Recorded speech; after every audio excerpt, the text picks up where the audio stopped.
I make myself, I will not stop. I really won't, but honestly, it's shocking.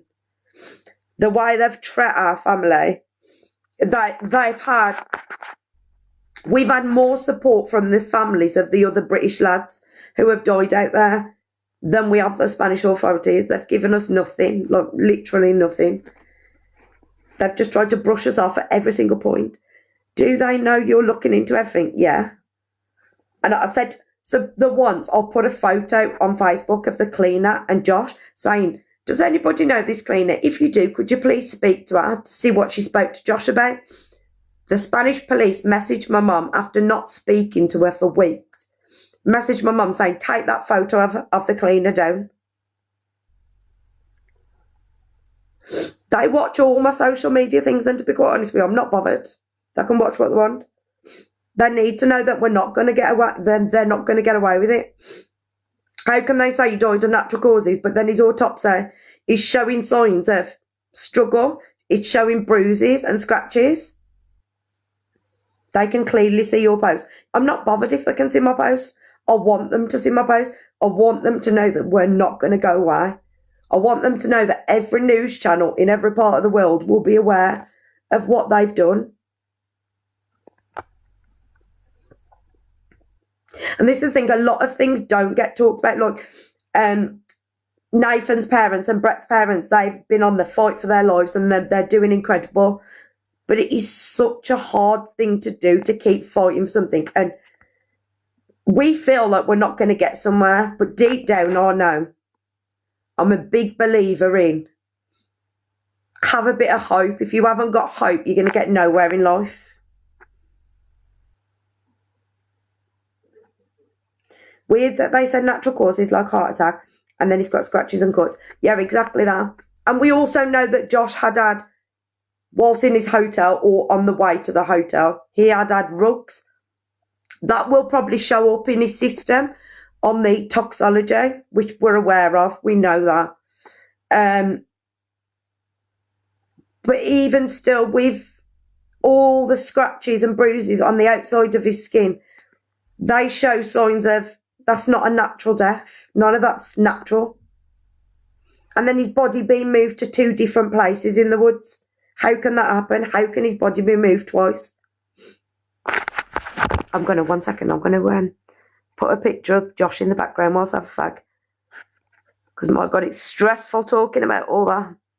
1 second.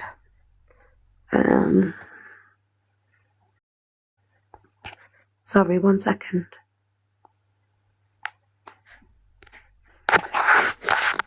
Is that cool?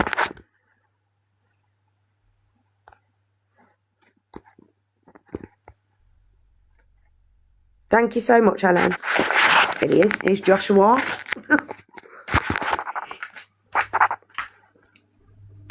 And I know what he would have said about me doing all the social media and all the news channels and things. He'd have been like, won't stop.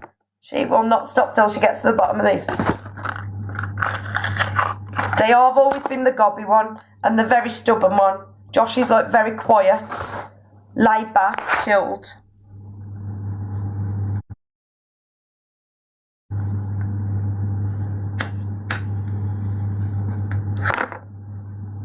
Yeah, and I really do think he'd be proud of me. I'll blow my own trumpet at that. But everything we've done, it's literally just destroyed our family, because it's just one thing after another. And then, like, having the autopsy results, like, to us, that gives us a bit of a build-up of his last moments and what happened. Yeah, Jay Slater's mum donated £500, she did. We was amazed.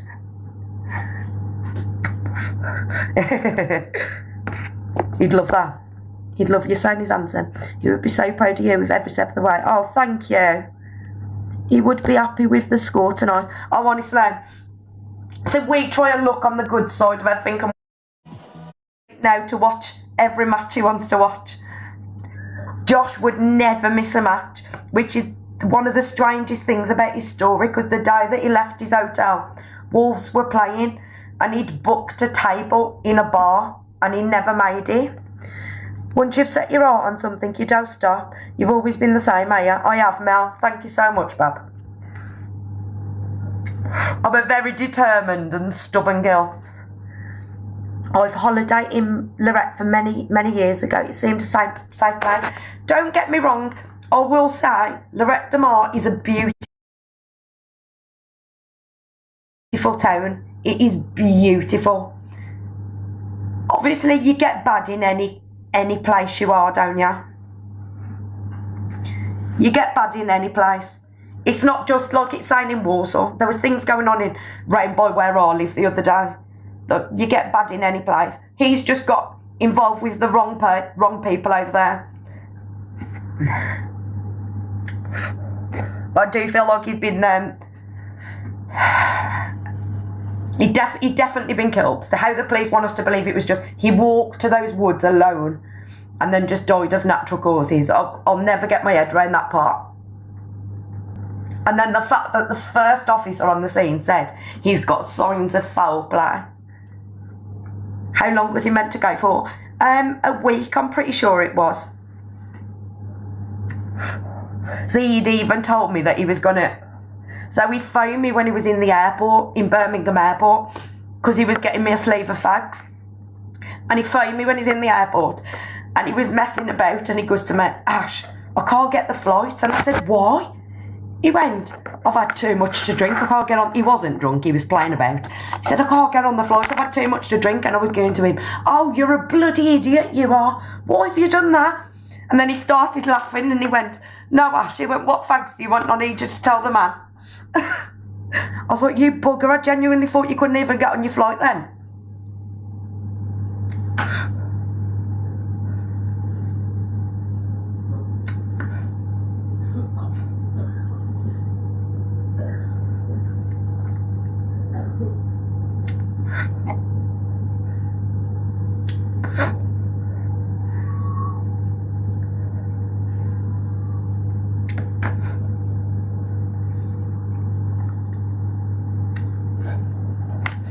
I'm just really, really, really praying that something's going to come out soon. You know what, but I've got a feeling about the month of March.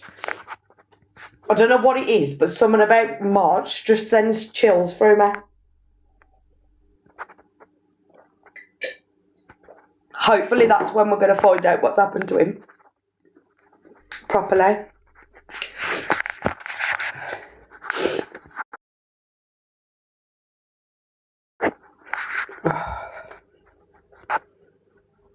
Let's take that off now because you can't see.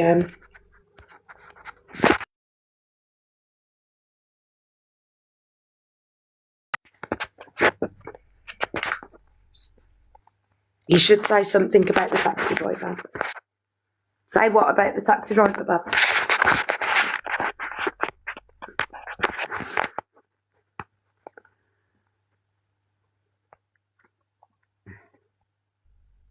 Thank you so much for all the likes. I've only just realised how many likes there is. Thank you so much.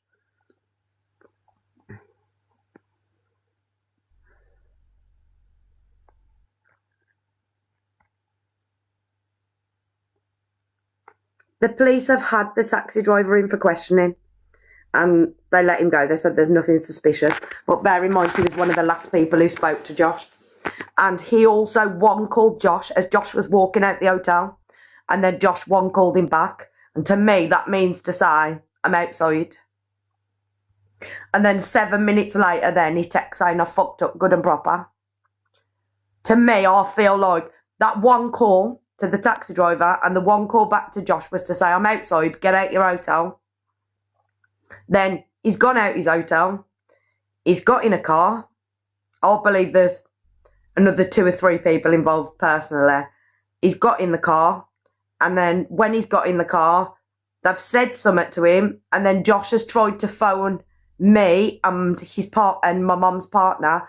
And then he sent a text message saying, I fucked up good and proper. So to me, I feel like at that point, he's probably sat in the back of the car realising I should never have come out the hotel. But I do feel in a way like he may have been demanded to come out the hotel. And also when we have had some messages from Josh to the taxi driver and from the taxi driver to Josh, but I don't feel like all the messages are there. And I also feel like he had he did have contact with him on the phone. Taxi driver was happy to help after. I don't understand that.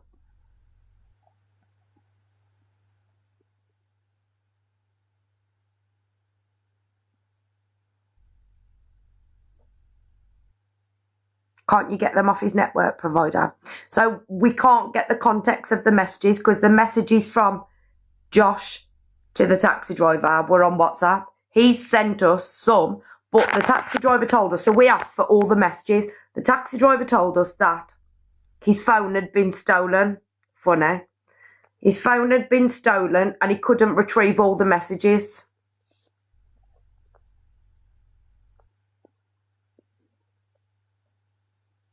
The taxi driver probably knows more. We are 1,000% think he knows more. Obviously, we could never name or we could never say he's 100% the person involved because we don't have the evidence. But he's the one who had the most contact with Josh. And obviously, there was phone calls in the hotel to him and also to another Spanish number. But we're not allowed to just phone the Spanish number. Because if we just phone the Spanish number, that could then, we could fuck ourselves up basically. That could just get rid of the phone and we'd never find out. So we're waiting for the solicitor to deal with all that. Obviously, when we can get a solicitor, they'll deal with all them sort of stuff. He could have got his WhatsApp backed up. Don't even, because Mum was texting him backwards and forwards saying, you can retrieve all the messages. And he did send us some messages, but I don't know. He didn't send them us all. Obviously, we have a lot of suspicions about the taxi driver. And we know at the point, when Josh was in the hotel, we knew that he had drugs at that point. I probably shouldn't have said that on here, should I? I'm going to get banana now. He'd had drugs at that point because the taxi driver had took him to buy some from the airport to the hotel. He never told us where he took him to buy them. And also, the police never asked him where he took him to buy them either. Mom said to the police, where did he take him to buy them? We've never had a response about that. Your behaviour is not in line with the policies. Need to watch what I say now.